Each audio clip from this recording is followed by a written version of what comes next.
Tentang Willem Wandik dan Aloysius Giai sebagai pemimpin visioner untuk Papua Tengah yang maju. Papua Tengah merupakan provinsi yang baru terbentuk di Indonesia, memiliki potensi besar untuk menjadi salah satu daerah terdepan di Indonesia. Namun, untuk mencapai itu dibutuhkan pemimpin yang tidak hanya memiliki visi tetapi juga pengalaman dan komitmen yang kuat. Willem Wandik dan Aloysius Giai sebagai pasangan calon gubernur dan wakil gubernur Papua Tengah adalah sosok yang layak untuk memimpin provinsi ini menuju masa depan yang lebih baik. Willem Wandik bukanlah sosok baru di dunia pemerintahan. Selama 10 tahun ia memimpin Kabupaten Puncak, daerah yang sebelumnya terisolir dan tertinggal. Di bawah kepemimpinannya, Kabupaten Puncak mengalami transformasi signifikan dari daerah yang terbelakang menjadi wilayah yang mulai berkembang. Pengalaman ini menjadi modal utama bagi Wandik dalam memimpin Papua Tengah. Ia tidak hanya memahami tantangan di daerah terpencil, tetapi juga memiliki kemampuan untuk mengubahnya menjadi peluang. Saya selama melaksanakan 2 periode di Kabupaten Puncak, yaitu kami melaksanakan tugas itu tidak main-main, yaitu ketika DOB itu dibentuk di Kabupaten Puncak dan tidak ada menjadi ada. Sehingga saya melaksanakan 2 periode tidak main-main di Kabupaten Puncak, sehingga hasilnya survei bahkan juga menilai kinerja kami di Kabupaten Puncak juga sangat dilihat. Hasil penelitian, hasil jejak pendapat bersama dengan masyarakat dan juga penyelenggaraan pemerintah dan juga pembangunan di Kabupaten Puncak, apalagi daerah Puncak ini juga kami laksanakan daerah yang terbelakang, tertinggal dan terluar. Dan saya sudah melaksanakan menikmatinya luar biasa. Disinilah pihak partai ini menilai sampai dengan akhir terakhir sekali memberikan kepada kami. Dan kami bersyukur dan berterima kasih karena kami mau supaya pemerintahan yang sudah diundi baru di Provinsi Papua Tengah ini, apa yang kami pernah buat di Kabupaten Puncak, yang daerah yang susah saja kami lakukan, dan apalagi Provinsi Papua Tengah yang ada di Nabire ini sangat mudah untuk melakukan itu. Dan kami punya pengalaman itu, mencoba supaya daerah baru ini kami mencoba untuk meletakkan pemerintahan baru. Dan saya sebagai basic, kami adalah basic perencanaan pembangunan daerah dan basis kami, dan kami sudah melakukan itu.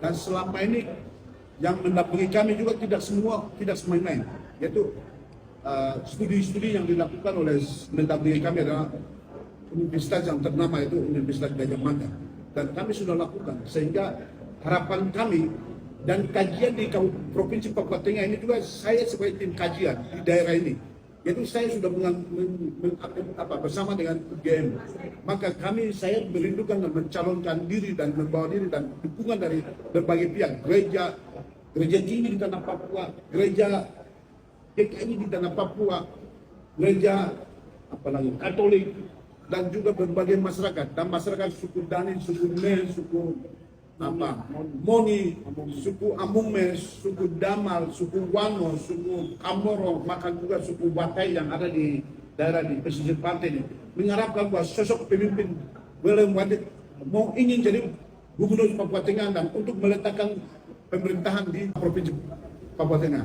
Dan saya juga tidak mau, saya capek sebenarnya, tapi kenapa tidak? Kalau bisa saya bisa meletakkan pemerintahan dan program yang baik sehingga 5 tahun, 30 tahun, 25 tahun mendatang, 50 tahun mendatang, 75 tahun mendatang, 100 tahun mendatang, ketika saya dengan wakil ini meletakkan pemerintahan yang bagus, perencanaan yang bagus, sehingga ke depan adik-adik kami atau generasi yang akan datang dan memimpin ke depan karena perencanaan yang bagus sehingga bisa daerah itu bisa membangun dengan baik.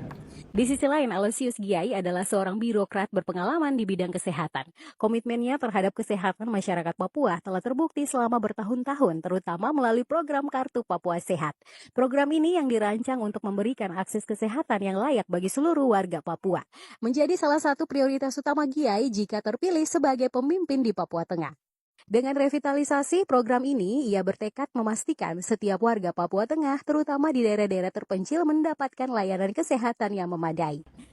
Saya pergi sekalian pulang kampung melengkapi beliau. Mungkin ada yang kurang-kurang dari beliau, saya ikut membantu, terutama bidang pendidikan dan kesehatan. Kesehatan sudah tahu semua. Kenapa harus kartu Papua Sehat hilang? Di tengah-tengah masyarakat Papua, kematian dan kesakitan semakin tinggi. Hak keseluruhan di bidang kesehatan yang ada di dalam roh otonomi khusus, afirmasi, perlindungan, keperpihakan, proteksi, dan pemberdayaan, itu kesehatan itu hanya kartu Papua Sehat. Maka saya bersama Lewandi akan mengembalikan itu kartu sehat untuk seluruh masyarakat Papua Tengah. Begitu hari ini dilantik, detik itu juga dilaksanakan.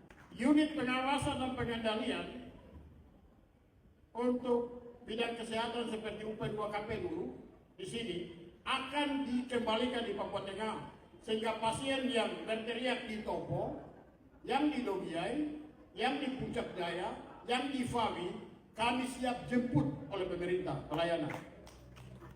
Ya, saya berjanji di sini.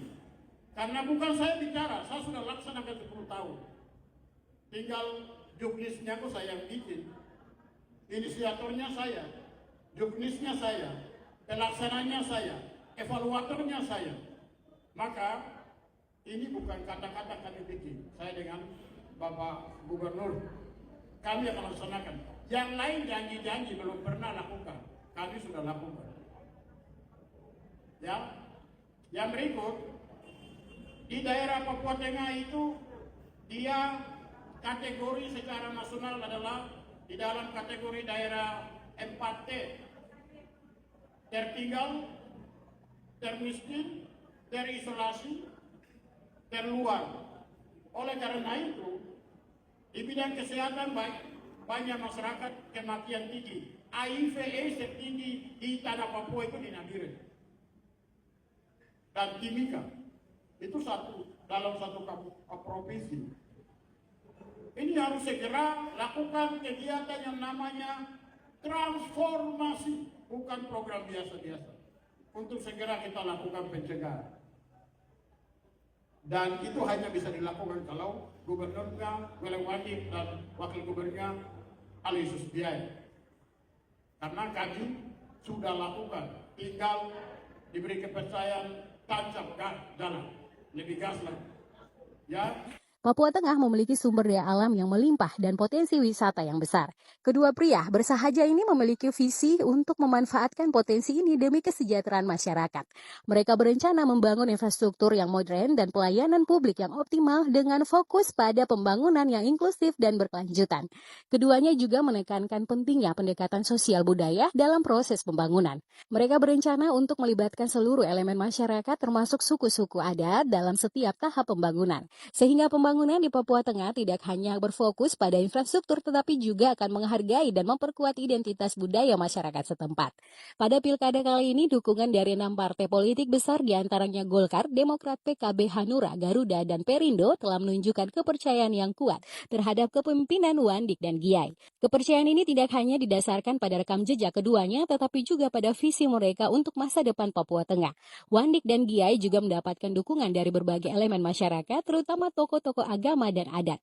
Dukungan ini menjadi fondasi yang kuat bagi mereka untuk membangun pemerintahan yang kokoh dan efisien, yang mampu meletakkan dasar pembangunan jangka panjang di Papua Tengah. Kalau menurut saya, William Wandik dan Aloysius Giai bukan hanya pasangan calon yang menjanjikan, tetapi juga pemimpin yang memiliki pengalaman, visi, dan komitmen untuk membawa Papua Tengah menuju masa depan yang lebih sejahtera. Dengan rekam jejak yang terbukti dan dukungan yang luas, mereka layak memimpin Papua Tengah dan membawa provinsi ini menjadi salah satu yang terdepan di Indonesia. Sebab pemilihan ini bukan hanya tentang memilih pemimpin, tetapi juga tentang memilih masa depan yang lebih baik bagi seluruh masyarakat Papua Tengah. Kalau menurut kamu bagaimana?